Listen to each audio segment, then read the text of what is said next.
And this week on Growing, Eating, and Educating, Farm Director at NanBop Farms, Andrea Bushry, shows us how you can start an irrigation system from scratch without the use of a well. Take a look. Hey guys, welcome back to Growing, Eating, and Educating. Today we are outside of our high tunnel talking about how to deal with watering our plants without actually having a well. So these are kind of some of the difficulties that you have when you're starting a farm from scratch and you have to deal with the weather and things like that. So we're gonna actually talk about what that is looking like for us this year and how we're gonna change the system later on. We started here with an IBC tote. This is around 275 gallons or so. And then we have this pump here that'll help us be able to pump the water out of the tote.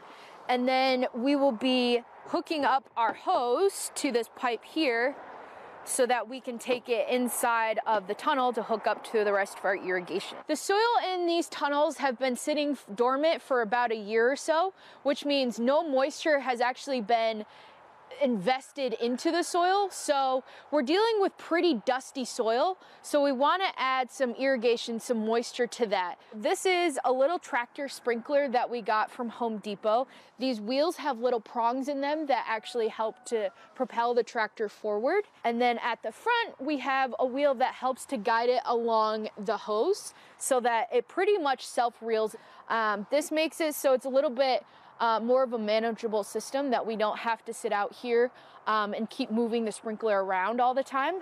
This is a pretty low maintenance system that helps us to be more efficient on the farm. We will actually run this sprinkler for around an hour or two for a couple of days just to let the water soak into the soil and start to kind of rehydrate a little bit. And then we'll come in and kind of prep the beds for direct seeding, and then we'll run the overhead irrigation again so that we're hitting directly at the seed bed level so that the seeds can actually germinate. This is just our temporary solution for irrigation. This is obviously not a perfect system, but it's something that will kind of get us by until we're actually able to drill a well. This is also something that you kind of deal with when you're starting a farm from scratch, dealing with construction schedules and frost laws, things like that. So later on in the spring, we'll be drilling our well and we'll be able to have a much more stable irrigation system. But until then, we're gonna play around a little bit and figure out what can work for us temporarily. So stay tuned with us throughout the season of more Growing, Eating, and Educating.